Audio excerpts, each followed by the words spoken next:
welcome everybody. So tonight we are going to be talking all about IVF.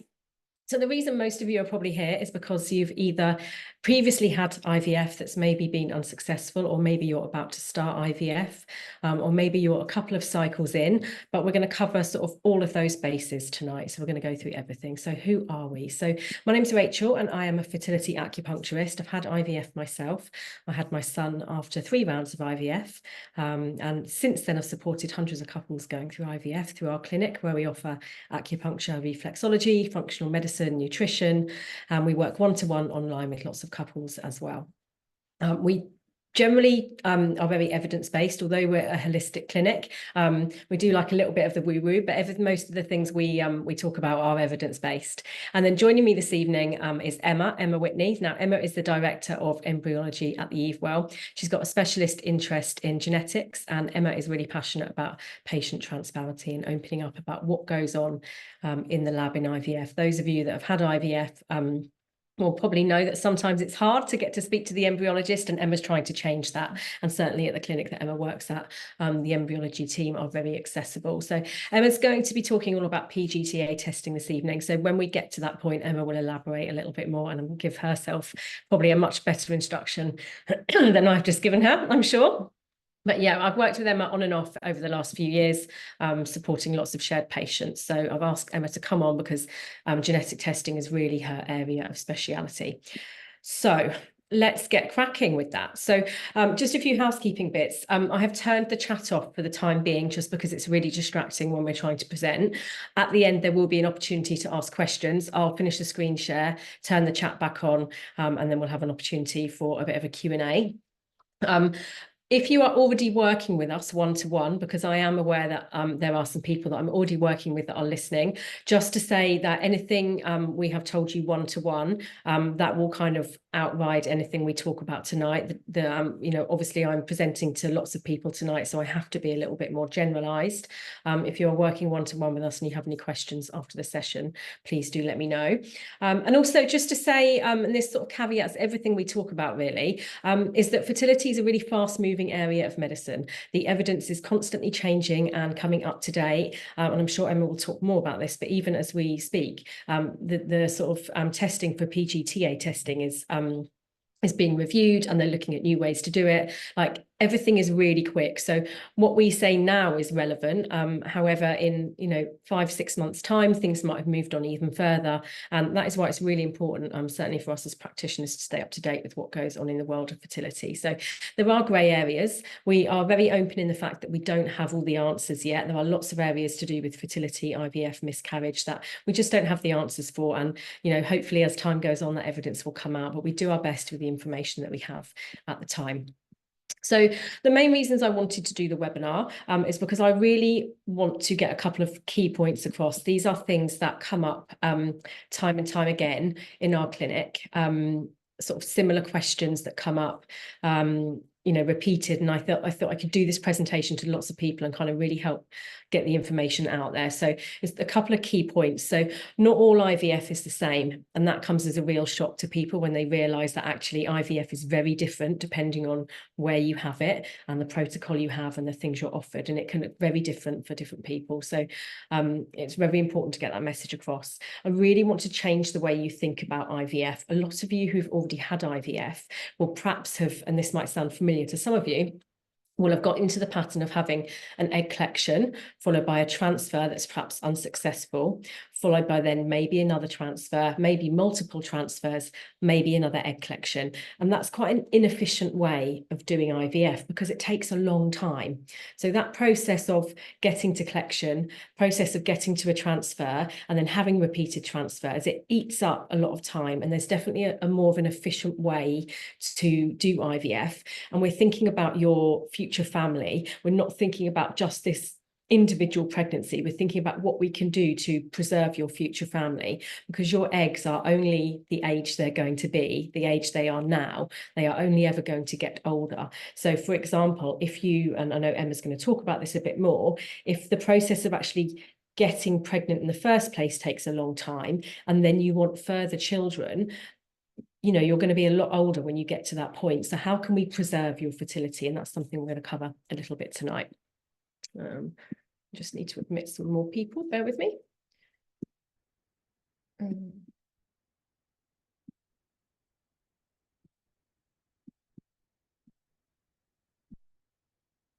Sorry, for some reason my mouse is...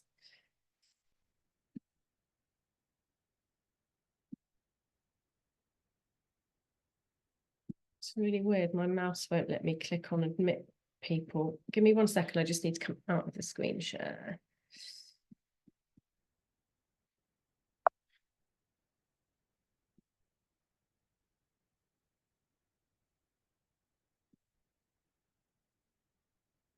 Sorry, peeps. This is why I stick to acupuncture. Okay, that's better. Okay, I'm actually just going to present like this for 1 second.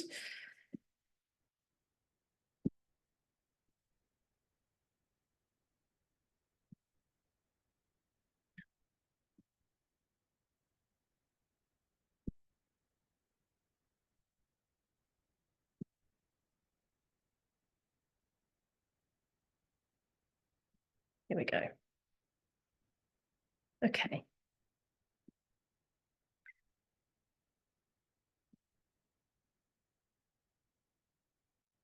Let's try again.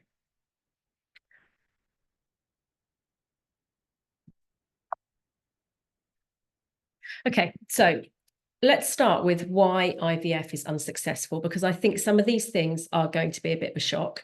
And then we're going to talk about why IVF, or reasons that you think IVF might be unsuccessful that don't really matter. So the main reasons that IVF is unsuccessful is due to medical related things. So poor embryo development, so not enough is done to improve sperm health before you start an IVF cycle. And that's the first thing we're going to come and talk about shortly. Transferring embryos that are not genetically normal or aneuploid. So if that embryo is not genetically normal, it's not got the capability to result in a healthy pregnancy. And that's what Emma's going to go into in more depth. Issues with the uterus environment, so things such as infection, inflammation, things that aren't identified before a transfer within the uterus environment that can stop implantation from progressing. Not being offered the right protocols and medications, certainly for things like a low AMH. So if you don't have the right protocol or the right medications, you're not going to get enough eggs or not going to get enough good quality eggs. And therefore it really limits and hinders your options moving forwards. Not checking hormones before you start IVF to look for any hormone imbalance that might have an impact on egg quality, things like high or low testosterone, your thyroid function. And then not enough supplementary progesterone being given, or the progesterone is not tested at transfer to even understand whether you are uptaking enough progesterone from the supplementary progesterone you're given. So these are the most common reasons that we see in the clinic that people's IVF doesn't work.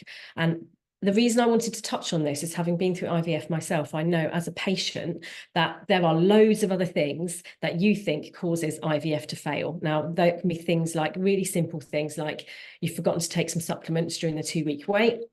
You haven't been super positive the whole time. You know, you've had a bit of a wobble, which is all completely normal. You haven't done, or you have done a certain type of exercise, or haven't eaten certain food in the 2-week wait.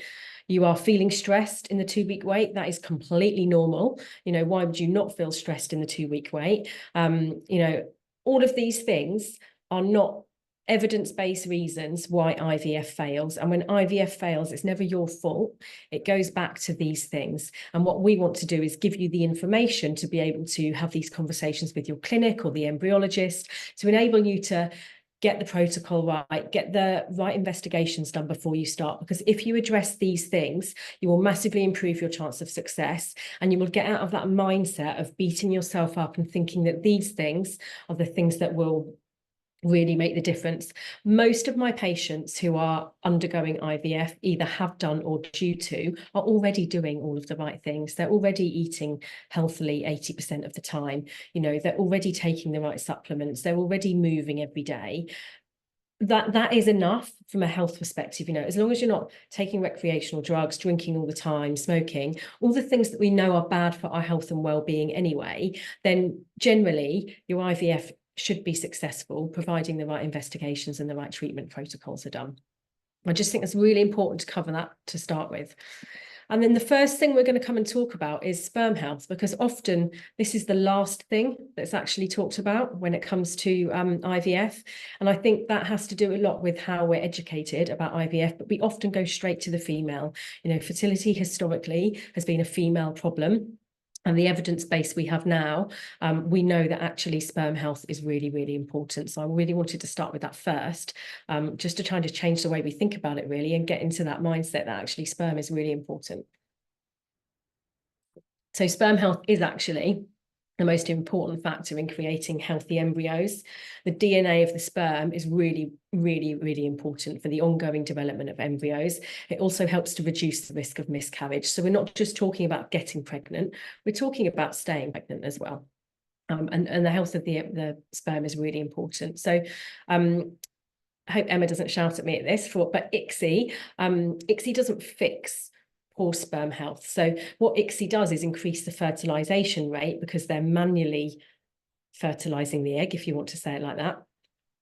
So you will normally get a higher fertilization rate, but it doesn't actually improve the cellular quality of the sperm. And we'll talk a bit more about that in a minute. But a recent study showed that when a man has high DNA fragmentation levels, there is an increased number of abnormal or aneuploid embryos when they're genetically tested. So DNA fragmentation is basically damage to the sperm at a cellular level, and you can't tell that on a basic sperm analysis. You need something called a sperm DNA fragmentation test, which we're going to talk about shortly. But this DNA fragmentation is something that is like a marker of the cellular quality of the sperm. So if you have high DNA fragmentation, it tells us that the sperm quality is not quite what it should be. And it is literally a measurement of the number of DNA strands in the sperm that are either broken or intact. And we know the threshold from the studies, where above that threshold, there could be a problem. An indicator as to whether the sperm might be compromised could be within an IVF cycle. After day 3, you have a big drop off in embryo numbers. So from day 3, that's when kind of the DNA of the sperm kind of kicks into action and really starts affecting the development of that embryo. So if you're having repeated cycles where you're getting good numbers of eggs, you're getting that fertilization rate, whether it's IVF or ICSI, but then you're having a drop off and you're perhaps maybe getting not as many good quality blastocysts as you should, or the embryologist or the consultant is saying to you, we would have expected to have more. That can be an indicator that maybe sperm health is at play.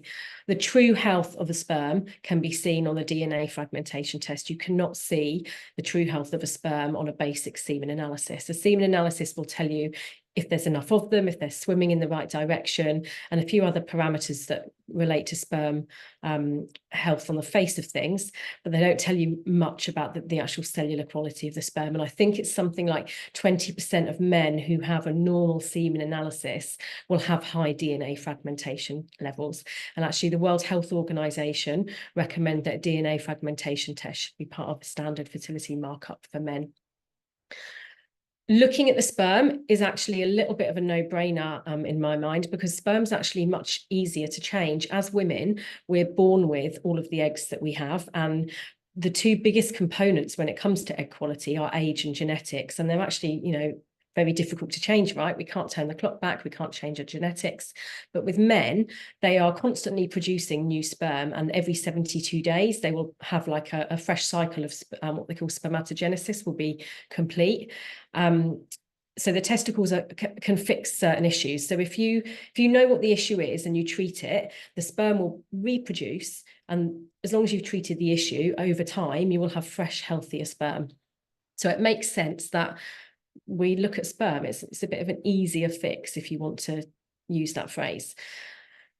There are things that affect the DNA of sperm. These are things like lifestyle factors. Like I said, the obvious things like smoking, drinking, taking recreational drugs.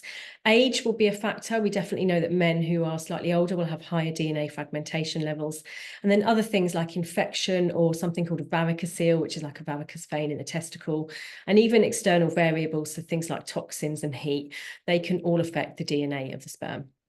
So what do you do if you think you might have a sperm health issue, or you've perhaps had repeated unsuccessful cycles and you're thinking, okay, I want to look a bit further into this? So The best thing to do is to have a DNA fragmentation test. If you find that you have high levels of DNA fragmentation, you then need to understand what might be causing it and start to address it, and then give yourself the time to fix that before you have another IVF cycle. So if you run the test and you find that you do have high DNA fragmentation, the best people to help you are sort of a group of people called fertility urologists, and they are basically urologists that specialize in sperm. So they've got their fertility hat on when they're looking at the sperm, and they will help you to understand why it's high and what you need to do to fix it. And then you just need a bit of time, and hopefully the new sperm will become healthier.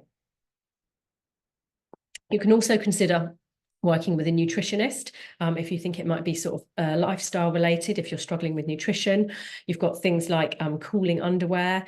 You can have infection screening like semen culture, reducing any toxins. There's loads of things you can do, but if you can understand A, whether it's high, and B, what the cause is, then you can start to address it. And I think it's really important to mention that when we're talking about getting healthy embryos in an IVF cycle, we don't need to reinvent the wheel. We just need small margins of change. So if you, for example, was to have a sperm DNA fragmentation test, and you can make some improvement on that before you have a cycle, nothing's perfect. We're not looking for perfect when it comes to IVF. We're looking for like as best as you can be and optimal, and making improvements to improve on perhaps a previous unsuccessful cycle. So if you can make some small changes, improve the DNA fragmentation, that might be the difference between you having got no blastocysts before to getting 2 or 3 blastocysts this time. So again, we're not expecting huge changes. Sometimes we do see huge changes, but you don't necessarily need that. So hopefully that will take the pressure off a little bit. You're looking for small margins of change, really,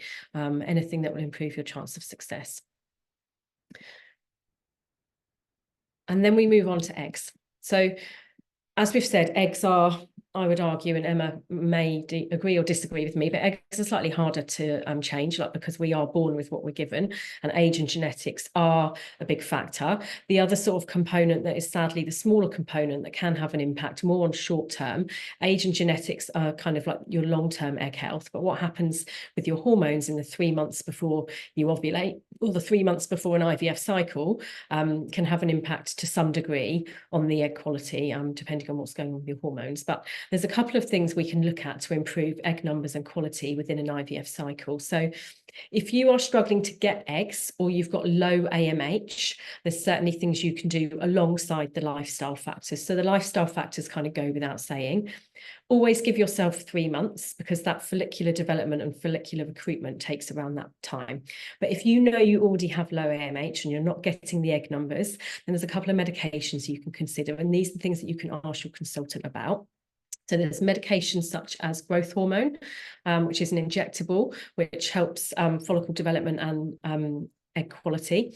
Things like DHEA, and DHEA is a hormone precursor, which helps to improve follicle count and egg numbers. And that's evidentially based. There's been lots of studies in that area, and something which is much more up to date and something we're still learning a lot about. And again, that goes back to the caveat I said at the beginning, that these things are constantly changing. Something that's much more newer is something called PRP, or ovarian regeneration, which is very specialist. But again, all things to ask your consultants or your doctors about. The stimulation protocol is key. So if you know that you've got a diagnosed condition such as polycystic ovaries or endometriosis, then the stimulation is really important. It might be that you need down regulating. It might mean that you need lower doses of stims, or what they call like a low and slow stimulation.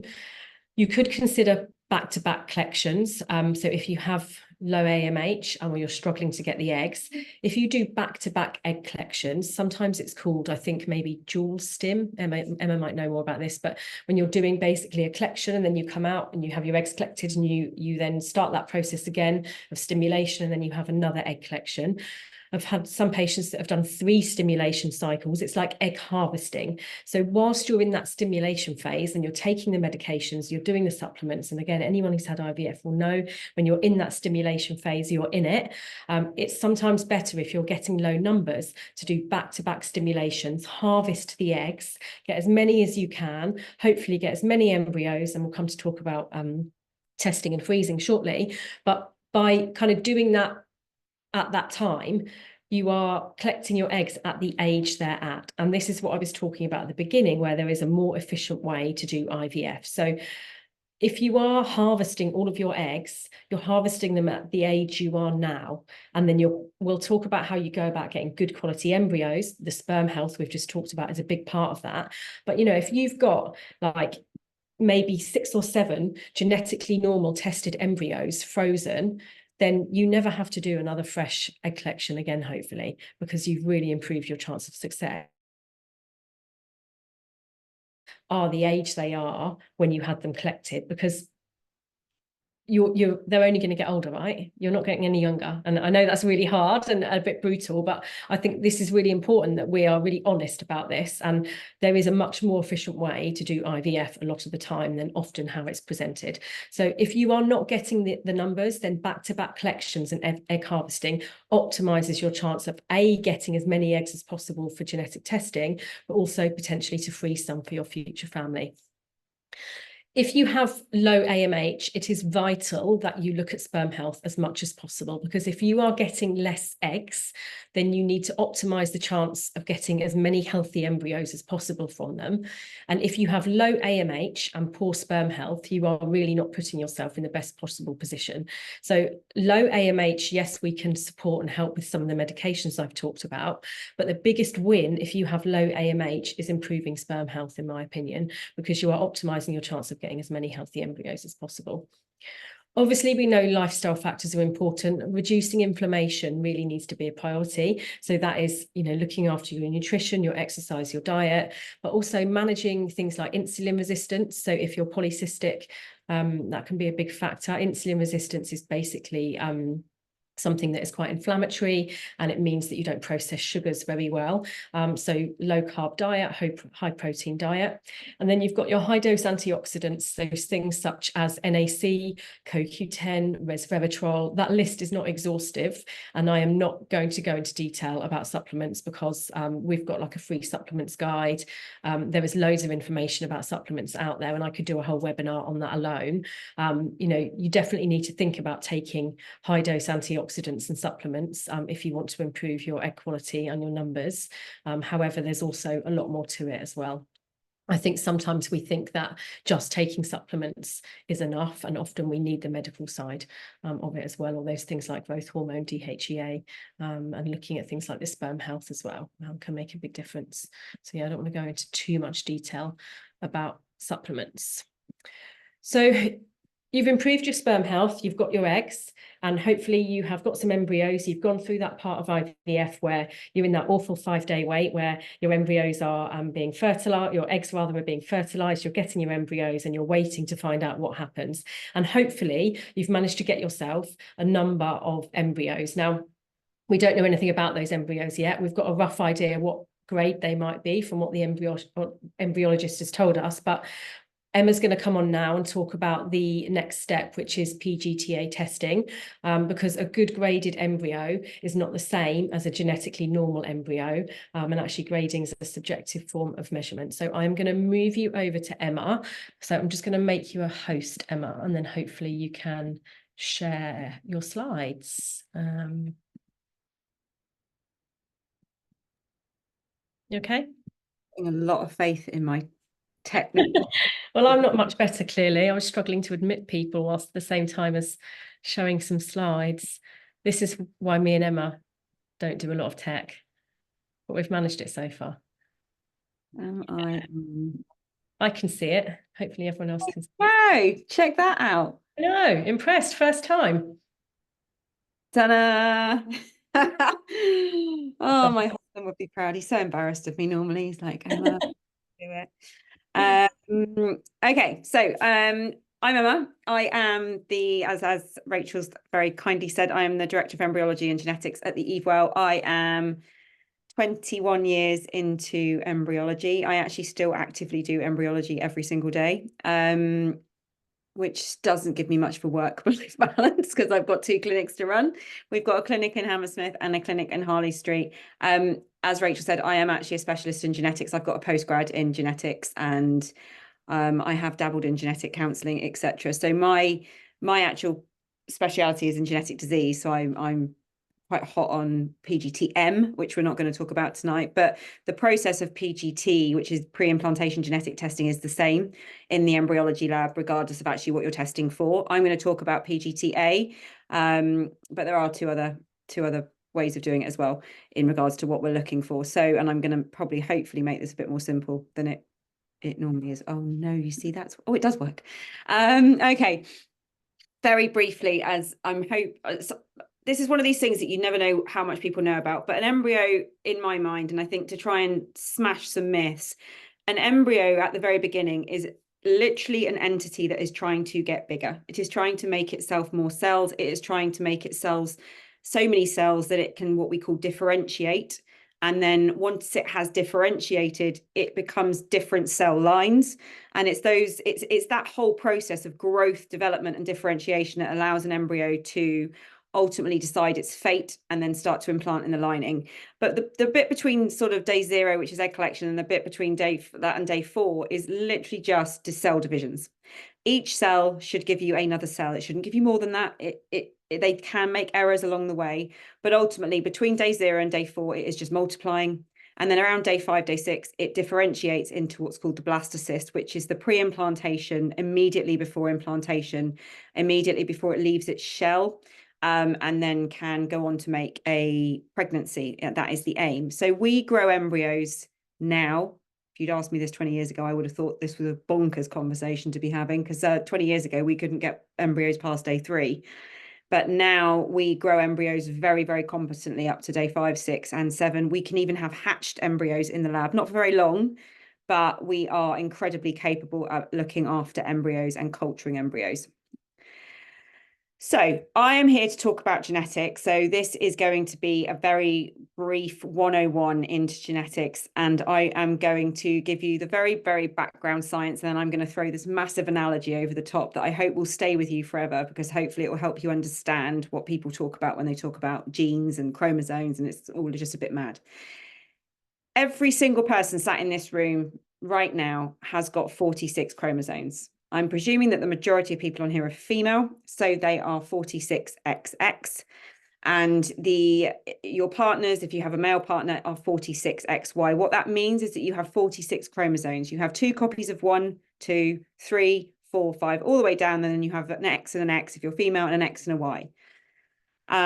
When that is in every single cell, apart from in your egg and your sperm cells, which we call gametes. An egg cell and a sperm cell have to become half, so that when they come together, they become 46 again.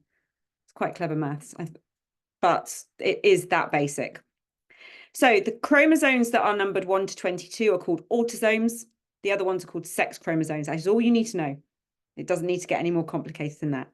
They are actually numbered due to their size. So chromosome 1 is the biggest, all the way down to the smallest. So now when I tell you that a very large proportion of miscarriages involve chromosome 22, you can probably then understand why, because it's actually teeny tiny.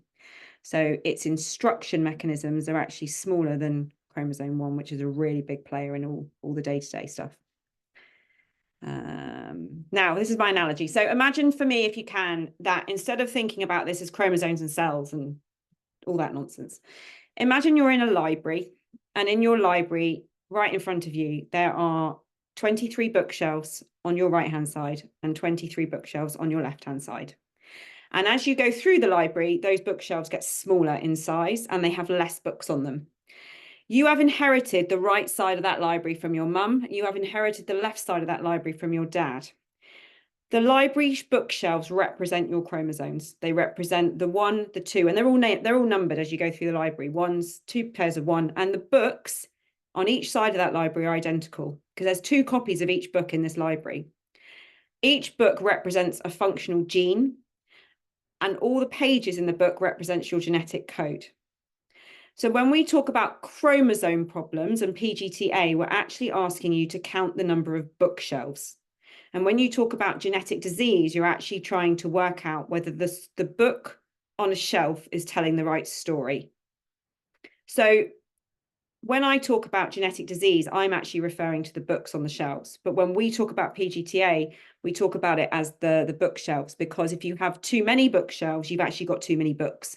And if you've got too little bookshelves, you don't have enough books. And all of these books lead up to the information that allows your embryo to grow and develop and have its own blueprint.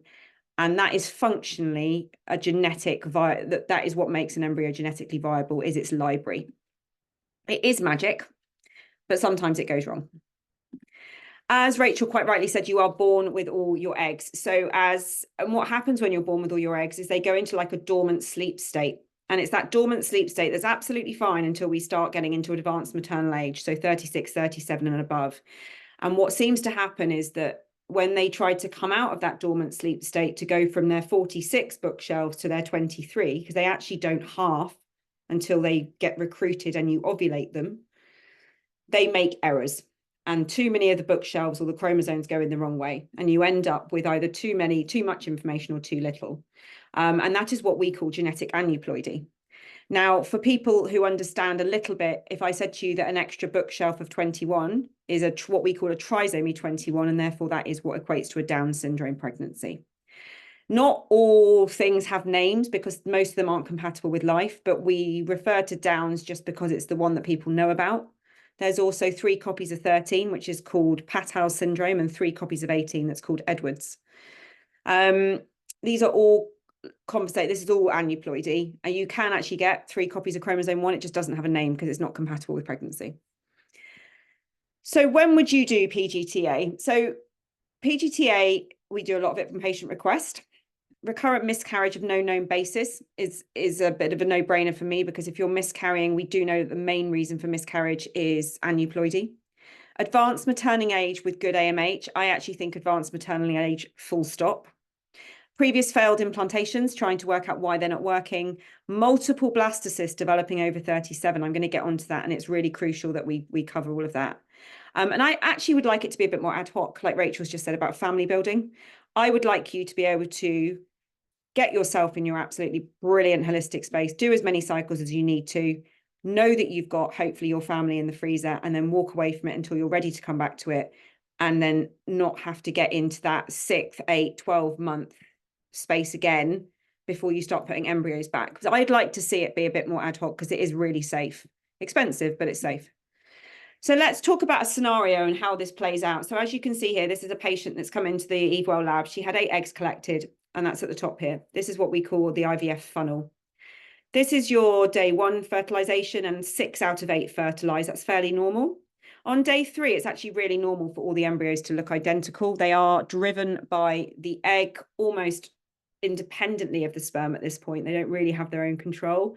So as long as the egg health, and it doesn't really equate to genetics, it's normally just do with the basic egg health, is okay, embryos will develop to day 3. And then what you'll get is a drop off between day 3 and day 5. For this scenario, that drop off isn't as big as it normally is, because I want to show you what I mean by all of this. But this woman here has got 5 really nice embryos at the bottom.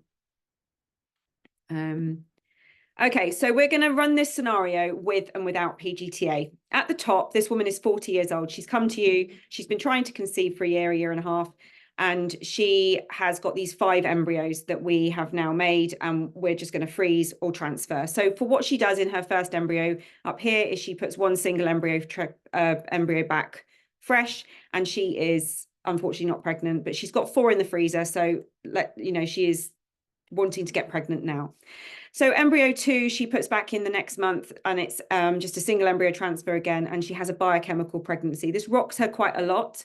She takes a couple of months off, has a bit of a break, and comes back to it and decides to put 2 embryos back, because her consultants talked to her about being 40 and aneuploidy risks, but these aren't screened, so we're going to put a couple back.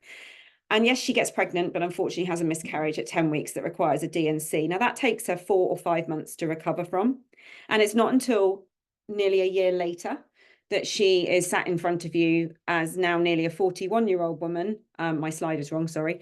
And she has that last transfer, and actually she has a baby. But she's not only 41, she's 41 now, she's having a baby, and that's fantastic. But when she comes back to you and she is requesting the opportunity to have a sibling, she's now 43, because she's had a 9-month pregnancy and things are going to get really hard. Now, let's play out the scenario that embryo 5 was not normal and that didn't work. She is still sat in front of you a year later wanting more treatment, and it's that much harder. Now, had we have put PGTA into that treatment cycle in the beginning, we would have known never to use embryo 1, 2, 3, 4. We would have either gone straight to embryo 5, or we would have been able to counsel this patient about the realistic prospect after month 1 of just going straight into another egg collection and creating more embryos for now and for the future. And that is family building. That is how you use PGTA to really, really hone in on reproductive health for the future and being able to give yourself a realistic goal. I like to say to my patients all the time, please try and remember what your dreams were before it all got so hard, because actually you get so desperate and you just want to get pregnant that actually someone with the kindest heart in the world, which is probably where we come from, just wants you to pause for 5 minutes and assess how this is going to feel if we get you pregnant now and you can't have a sibling in 2 years' time. So how do we do it? So love a video, and I work everything's in time lapse under the Ivf, so why not? So we get the blastocyst. This is the blastocyst that we have chosen to have. I'm going to speed this up a bit because otherwise you'll be here for a long time. Let me speed up a bit. Let's do that. So this is the blastocyst. What we use is a very small laser, and what you'll see here is we put a very, very small knock on the embryo. And actually embryos are a little bit like wood lice. As you touch them, or if you expose them a bit too much, they actually collapse, they contract. As an incredibly protective mechanism in embryos. They're bonkers clever. So what I'm going to do is, this is the embryo, and as you can see, it's starting to regress away from its shell. It's starting to really shrink down, and that means all the pressure's coming out. So I can actually go in through that hole there now with a very, very fine laser without actually hurting any of the cells. And I can actually take some of those cells. It's really hard to get these on video because the magnification we're using here is quite high. So what we're doing is we're pulling up about 5, 6 cells, and I'm going to just use my laser and take off just a few of those cells with the laser there, as you can see. And then what we actually do is, instead of pulling at that embryo anymore, because we really, really want it to stay in its shell before we freeze it, is we actually just flick them off, just like that. The cells here go into the cells go, let me just show you that. I can pause that. So the cells here that we've got go into the tube, the very, very small tube for the genetics testing lab. This embryo goes straight into a freezer, into solution, and stays in the clinic. We make that look really easy. It takes a long time to train in that. So we'll do that for every embryo that reaches an advanced blastocyst stage, and then we tag them one by one, so they're all given a number, and that's all correlated with witnessing, and then we will know that when your results come back, embryo 2, 5, and 8 are normal, and those are the ones we know that you've got in that have a normal complement. Now it won't let me move on this. It will. So what results do we get? So we get results, euploid, which is what we call euploid is normal, aneuploid, which is abnormal. Mosaic is when there is a disconcertion between the two. We can get no results if the embryo is not great quality. We can get no results from the embryo. I will say, and exactly what Rachel said, in the last year alone, genetic testing has become so much cleverer than it was, that mosaic embryos are now becoming less common because we're able to override them with underlying tests that allow it to be removed. So we're much more confident now at knowing, even if it looks mosaic, whether it's got the potential to make a live birth and therefore can be called normal. I thought it would be really good just to show you the decline in age as we go through. This is actually from the genetics testing lab. They've given this to me. This isn't mine. This is from Juno. So this shows you that the green is euploid. So these are the normal embryos. These are the mosaic. Now, I will say that the mosaic gets smaller because aneuploidy is more overwhelmingly correlated in advanced age. So actually, from this mosaic group here, I would say easily 60% of them will be usable embryos. So you are up near 75% normality when you are under 35. And you can see quite clearly that declines. And it does actually decline about 7% a year. And then I thought it'd be really good to have this. Rachel's going to share all of this. So I thought it'd be really good just to show you why it gets so much harder as you get older. So not only will you collect less eggs, because we will have a decrease in AMH. The fertilization rate is actually really good across the board. These are my clinic stats. So we've got a really solid fertilization rate because the stimulation protocols are really good. But you will see that less embryos will make blastocysts. Again, genetics is a blueprint, and embryos will stop growing based on that blueprint. They're not always capable of bypassing that blueprint. Nature is actually trying to be kind by stopping embryos growing. I think that's a real misconception. People think that if the embryos don't grow, it's all doom and gloom. Nature is trying to stop you getting pregnant with those embryos. And actually, if the blueprint and the library isn't correct, then it will sometimes just stop the embryos growing. But you can see there's a decline in the amount of embryos that make blastocysts. And then to top that off, you've then got a decline in the amount of them that are normal. So by the time you get to 41, you're getting less eggs, you're getting normal fertilization, but you're getting less growth. And so you are going to just need more treatment potentially. And I think, oh, why won't you move? Because that's the end, I think, and I haven't put an end slide on it because I'm that clever. Thanks, Emma. That was great. I think that is really clear, the benefits that PGTA genetic testing can bring, going back to coming out of that pattern of collection, transfer, possible collection, and how we can make this whole make the whole process much easier from a sense of time, and how you can reduce your time to pregnancy and preserve your future family at the same time. So yeah, thank you. That was brilliant. And that was why I wanted you to come on to explain that so well. Because I think PGTA genetic testing is actually an area that's still a little bit misunderstood.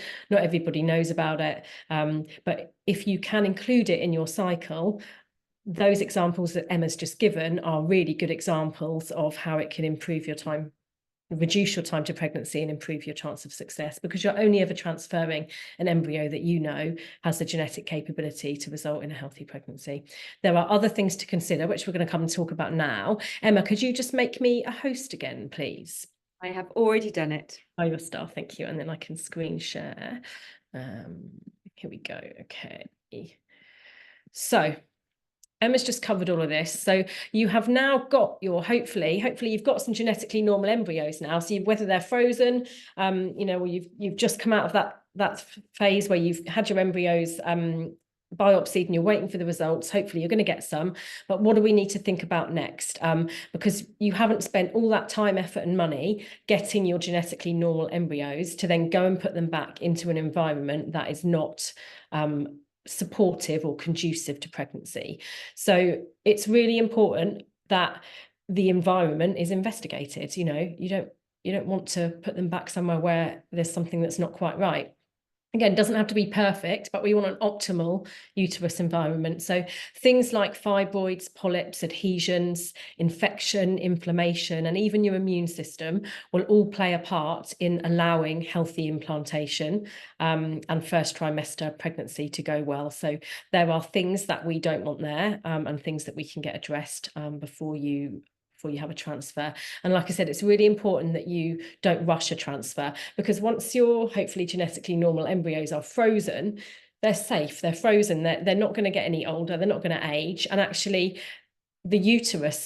the age of the uterus doesn't really matter.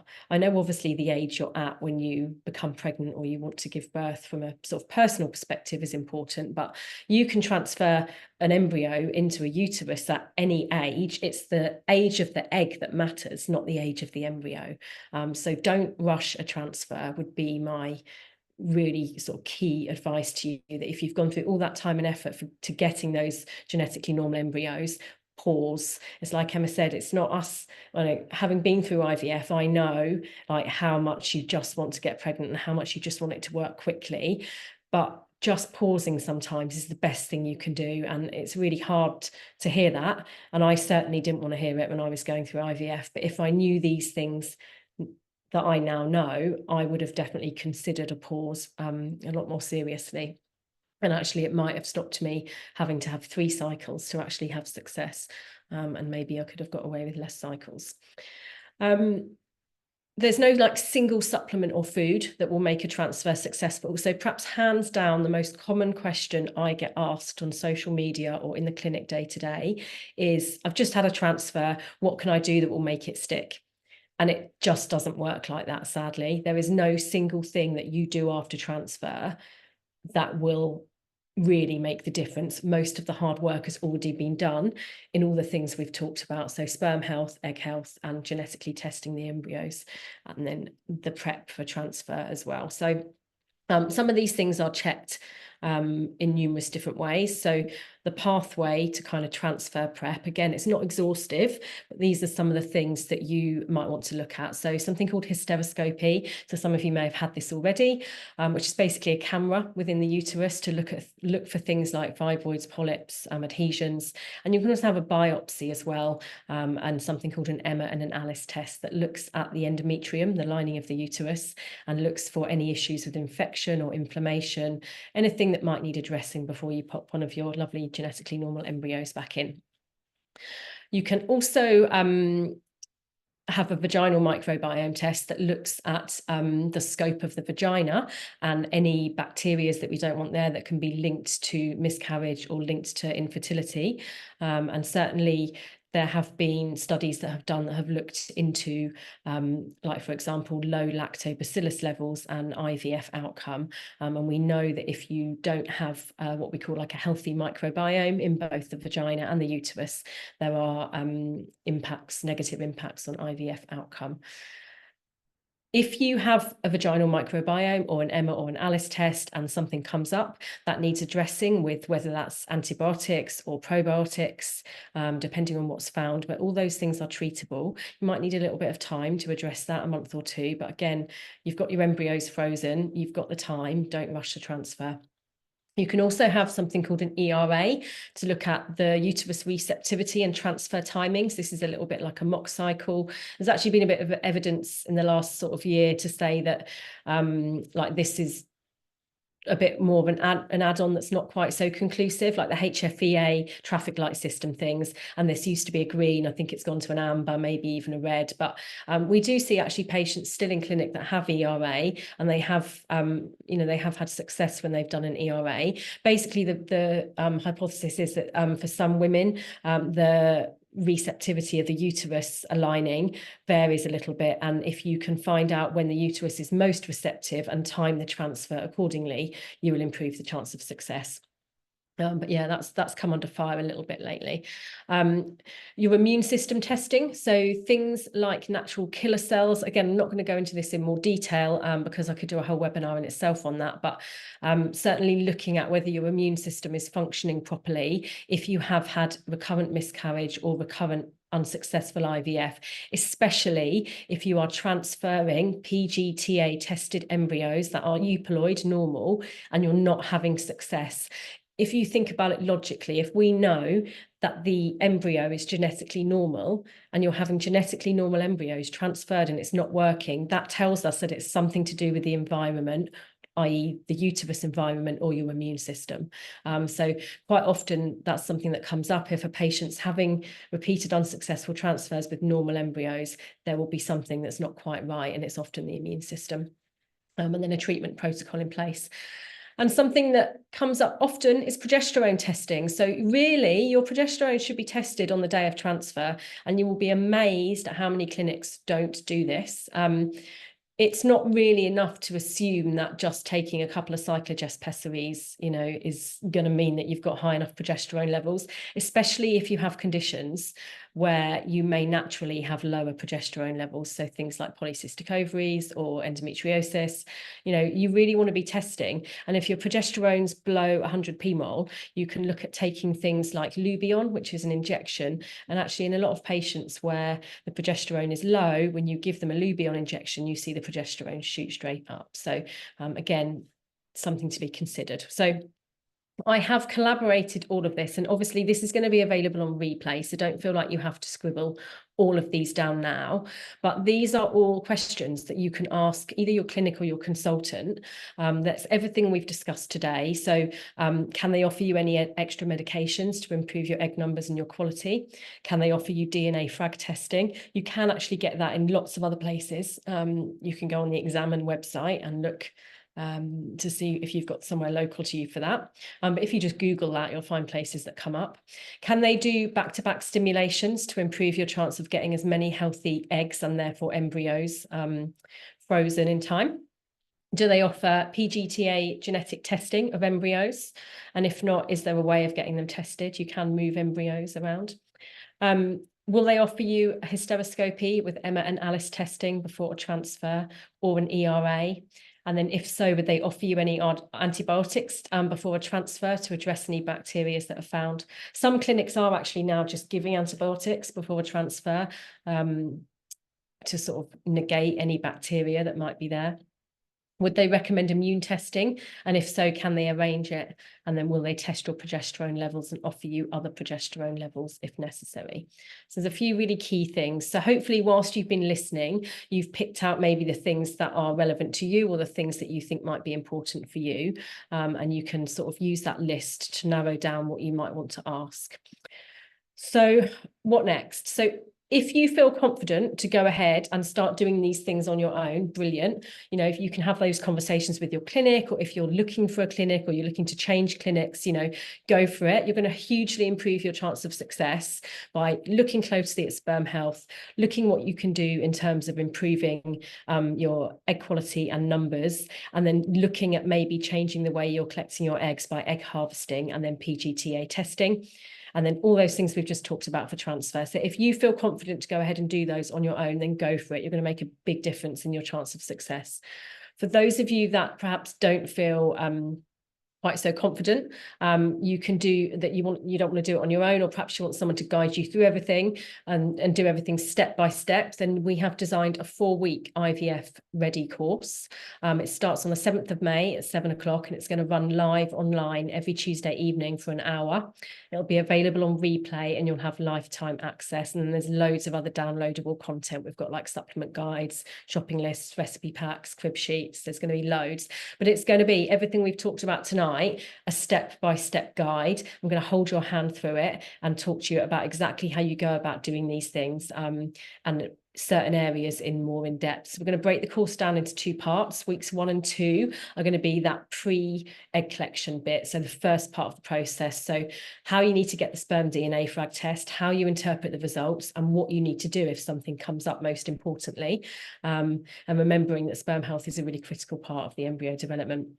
What we can do to improve egg number and quality. So a couple of the key things we'll be doing is looking at how to check your testosterone level and your thyroid function, what to do to regulate your hormones if they are out of balance, how to address an underperforming thyroid, and then really specific key advice for what to do if you have low AMH. And that will include, in more depth, supplements and lifestyle advice. And then we've got discount codes and, like I said, recipe packs and shopping lists. And then weeks 3 and 4 are going to be the pre-transfer bit. So the second part of everything we've just talked about. So we're going to talk more about PGTA testing and how you might think about navigating that if you're having NHS IVF. So we're going to talk about perhaps options that you might have that won't necessarily always be available on the NHS, and what you can do to navigate that. So how and when to consider testing, and the benefits, and just reiterating Emma's presentation about when you might want to test and how it can help you. And then how to ensure the uterus environment is healthy. So again, where you need to go to get the testing, what you need to do to be ready, and how to improve your chance of implantation. And then finally, we're going to talk about how to screen for infection and inflammation. Again, interpreting results and treatment plans, and then ensuring your progesterone levels are high enough, and then what to do if they're not. So again, it's going to be step-by-step hand holding. I'm going to talk you through it, and then we're going to touch more depth on the immune testing and how to go about arranging that as well. So the total cost of that's going to be £199. I've kept it as low as possible because I want to help as many people as possible. At the end of the course, you're going to have all of the tools to improve your chance of IVF success, and you've got access to that for life. So even if you're not having IVF until later in the year, or if things don't go to plan and you have another cycle, you can go back to that. You can have it forever. So whilst we've been talking, you will have had an email in your inbox, and that will give you all of the information to sign up. And there's also a frequently asked questions section all about the course.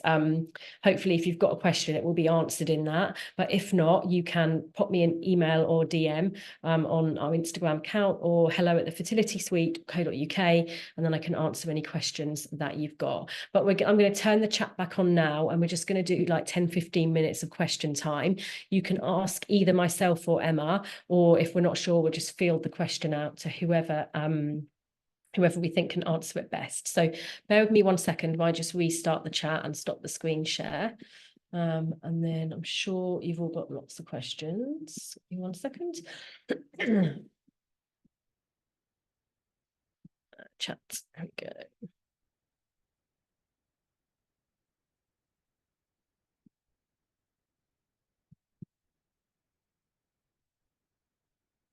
Oh, excuse me, sorry guys, I'm just getting over a bit of a bug and a bit coffee still.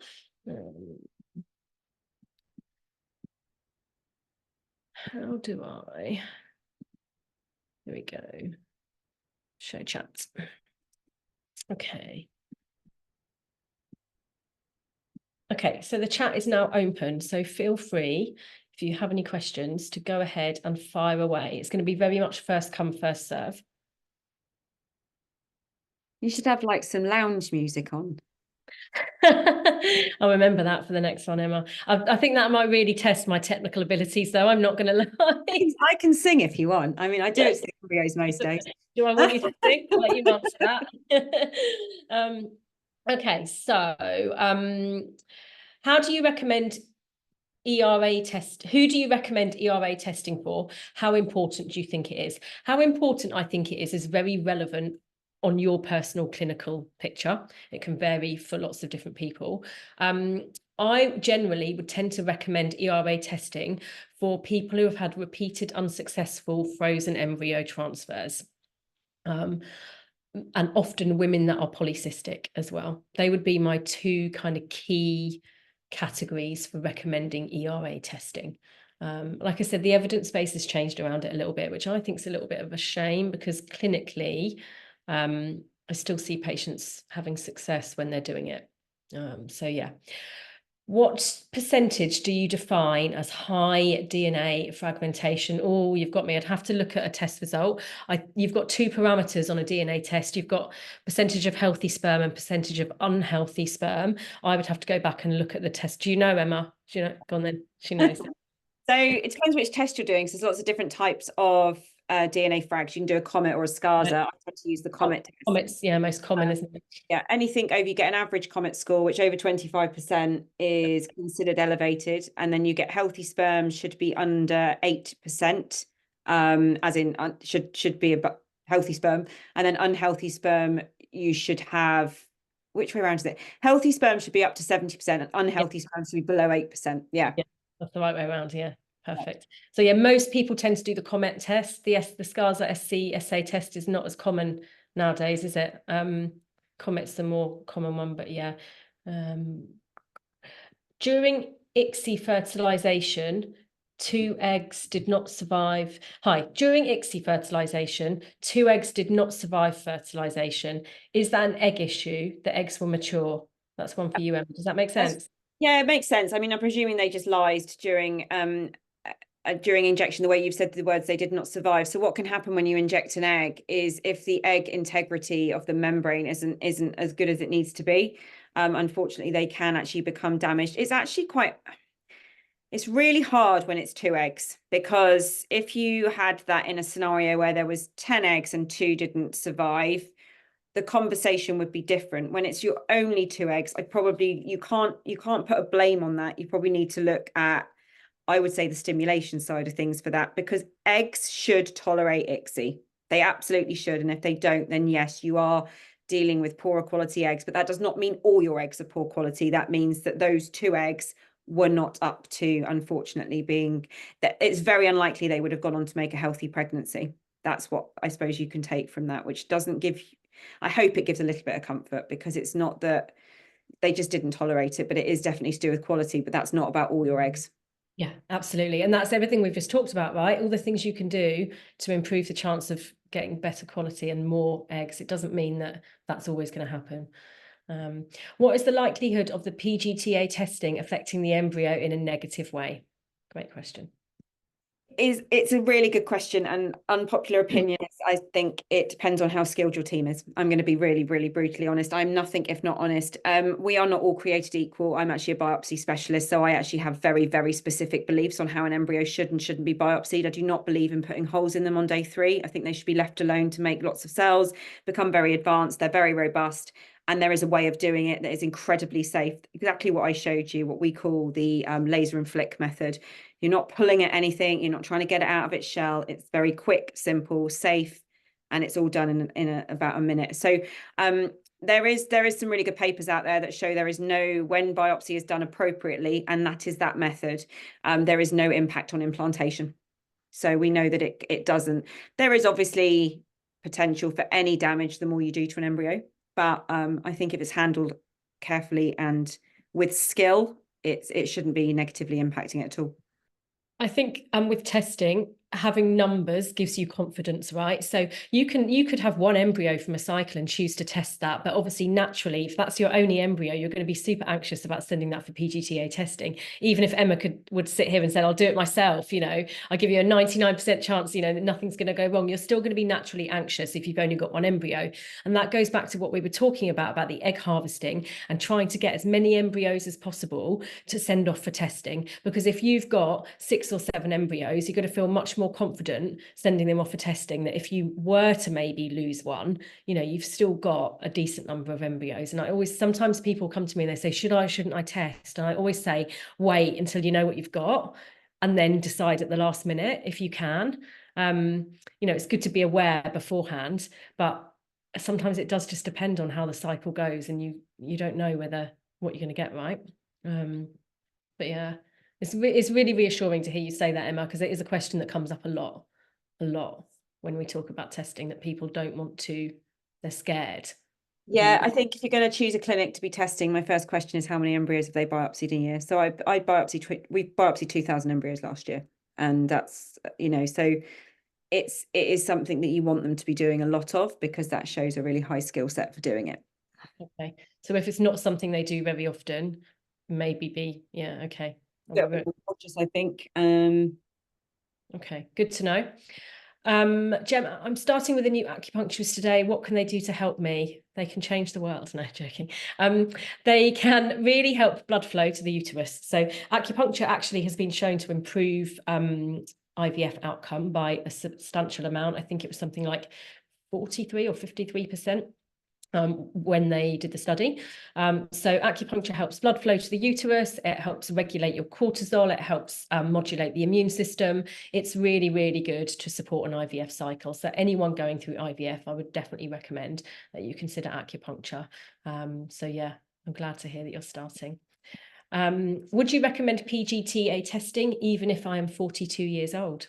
That is when I would recommend PGTA testing, to be honest, because I think you've got to, even, and again, going back to what Rachel said about having just one embryo, if we put that embryo back, from the statistics that I showed you, it has got a 1 in 5, if you're lucky, a 1 in 4 chance of being genetically viable. If it is not genetically viable and it implants, it has a 98% chance that it will miscarry. And then you've got the implications of what that miscarriage means. If it's an early miscarriage, I'm taking emotion out of this because we don't have time to, emotion is too big for everybody, but scientifically an early miscarriage is medically manageable. A miscarriage that needs surgical intervention could actually problematically give you issues having another pregnancy. So for me, PGTA above 38 years of age is, and for me it's an absolute. Yeah, and we're backing that up in our clinic with, if people are considering PGTA, we're backing up what you say. Based on that, I've seen too many patients now have recurrent miscarriage, and you're right, D&C and things like that, and surgical management, it causes more complications. So anything we can do to reduce that is really important. This is an interesting question. For failed frozen transfers, all PGTA tested and euploid. We need to do another round of egg collection. Is it worth doing DNA fragmentation testing for the next round? I would suggest that if you had euploid embryos the first time round, unless anything dramatic has changed, you are likely to get, Emma, you might disagree with me, but you're likely to get more euploid embryos, depending on your age. If you're having euploid embryos transferred and they're not working, that signifies to me that there needs to be more testing done on that pre-transfer list. Why? What's going on? Is there infection? Is there inflammation? Is your immune system not functioning properly? Emma, would you do DNA frag? I probably would be looking a little bit more at the man. I mean, especially with DNA frag and euploidy, you tend to see a higher miscarriage rate more so than failed implantation. I think if the medical history wasn't there, I'd be wanting to put, if there was a limited amount of funds, I'd want to put it where you're saying, Rachel, actually, is what, like the pre-testing and all of that. I'd also like to know a little bit more about those embryos. When did they reach blastocyst stage? How did they grow? Functionally, what did they look like? Because a euploid embryo on day 6 will still not make you pregnant as much as a euploid embryo on day 5. You have still got things beyond genetic control that drives an embryo into implantation success. And a lot of that can be seen on development science when you look at a time lapse of an embryo. So I mean, I would break that down. You would break that down towards the transfer phase, which is absolutely the right thing to do. I'd be looking at the time lapse and seeing if I could see anything to understand why they didn't work.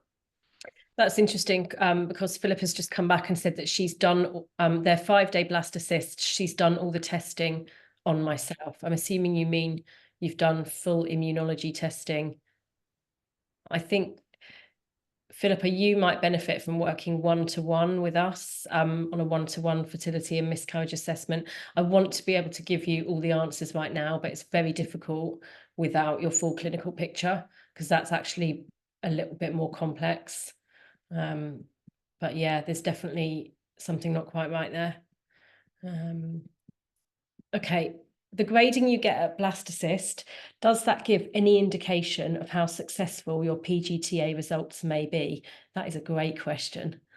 No, just what I said does though, because how it gets there. So you're grading at blastocyst. I want to put it all in the bin. I really want this whole big section of these letters and grades to go. If you spoke to a group of embryologists, we would all agree they were good, poor, or average or poor, right? We would all put them in the same buckets. We won't all give the same letters. We're grading at different times in the day. I might say to someone in the morning, that's a 4BB. Someone might go and say to me, that's now done some cell divisions. It's now a 4BA. Ultimately, it's the same embryo, it's just a few hours apart. What is really important about embryo grading is when did it get there? How did it get there? What did it look like when it got there? Actually, what correlates to outcome of genetic screening is the division patterns of what embryos do right up to when they reach the blastocyst stage. I can not 100% because otherwise I'd be like a white witch and I'm not, but I can get an inkling about embryo development from looking at a time lapse to what's going to be the outcome of that genetic test rather than what it looks like on day 5 and all of that. So for example, day 5 embryos in under 35s are about 75% chance of being normal. It drops 10% by day 6 and it drops 30% by day 7. So that tells me more than anything, any grade. A 4cc on day 5 will still make you pregnant at a much higher rate than a 4AA on day 7. And there's no denying that. Thanks, Emma. So much knowledge. If you have had recurrent miscarriage and the NHS can't find a cause, when would you consider IVF? I've been told to keep trying for another year before considering IVF. Okay, so when the NHS tell you they can't find a cause, what they mean is that you have exhausted the NHS resource options. There is a whole host of other tests you can do for recurrent miscarriage outside of the NHS. The only benefit that IVF brings for recurrent miscarriage is the ability to PGTA test embryos. So you know that you are transferring an embryo that's genetically normal. All the other tests and investigations you can do outside of IVF. So if there's not a reason why you need IVF, i.e. you're not, if you're not struggling to get pregnant, you don't necessarily need IVF, but the benefit to doing it would be to PGTA test. Yeah, I've had all the NHS testing. Yeah, the NHS testing for recurrent miscarriage is extremely limited. There is a lot more you can do outside the NHS. Can you move frozen embryos? My consultant doesn't seem keen to do PGTA testing. Yeah, yes. You can move embryos, 100%. I moved embryos to Australia last week. Did you really? Not myself, because I would have been gone. I bet you love this. Oh yeah, I had a courier pick up a load of embryos and go to a clinic in Australia last week. Yeah, it's Wow, perfectly safe. amazing. We Yeah. organise it all the time. I probably ship in and out of the clinic, mainly in, about 6, 7 times a week. Wow, that's a lot. Yeah, I mean, it's we're definitely a lot of our patients will, I didn't realize it's quite that many, but yeah, it's definitely conversations that we're having a lot of the time. But yeah, if a clinic and a consultant are only ever really good if they're going to do what you need them to do, right? Like if you're not getting what you need from your clinic and your consultant, you can go elsewhere and you can take your embryos with you. It's perfectly feasible, and it's definitely something we have conversations with. And this is how I ended up working with Emma a lot, because actually I have whittled down where I will and who I will refer to. And the clinic that Emma works at, the Eve Well, is one that's, high on my list. So yeah, I frequently will have patients transfer their embryos there. I collected 4 eggs last year. Only one was genetically viable. I am debating asking to have the other 3 transferred. They had too few or too many chromosomes. Is this not a good idea for a successful transfer? No, it's not. The data out there shows that we did so two answers to that question.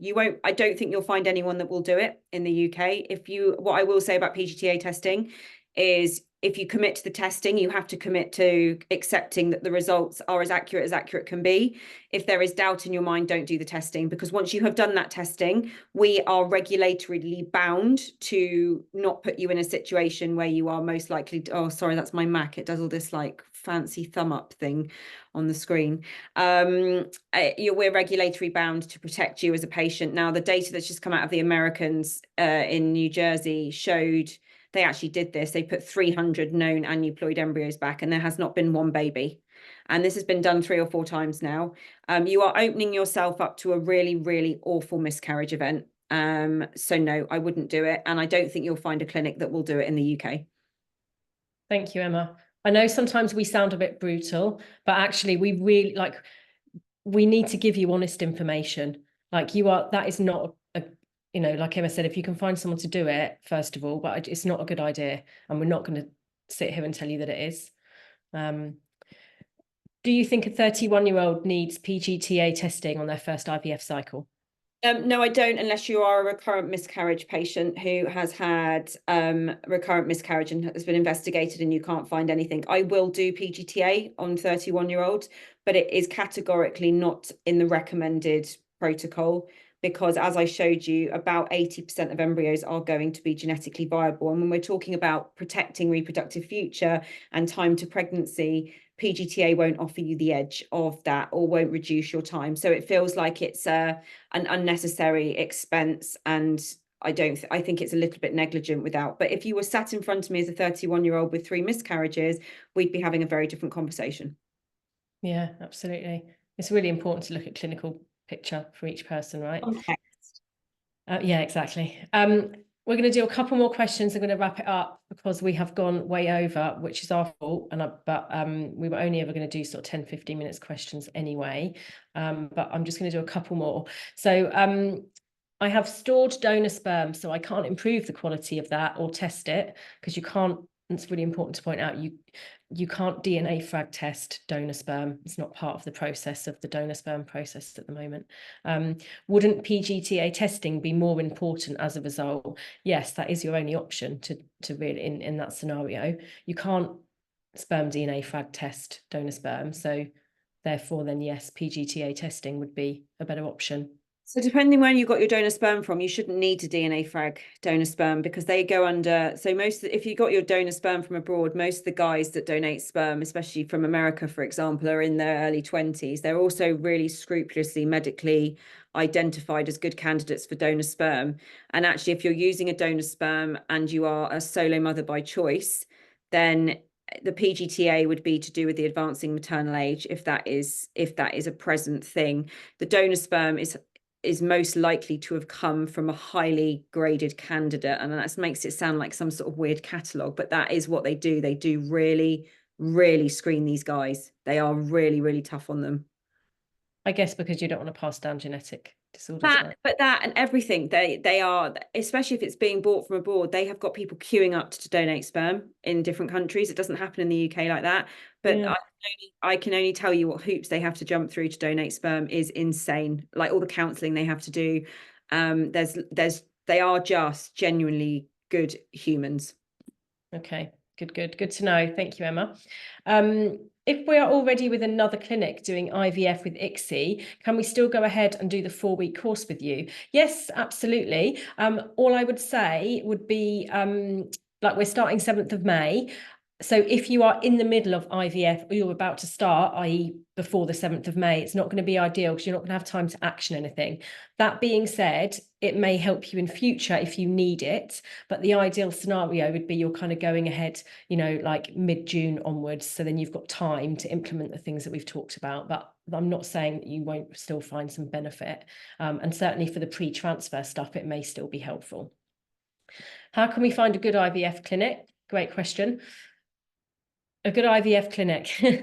A good IVF clinic will do lots of investigations and tests, and they will really help you to understand why you're having IVF, look at ways to improve the cycle, and you will get that vibe. Like I often say to people, make a phone call, go and visit, like speak to the embryologist if you can.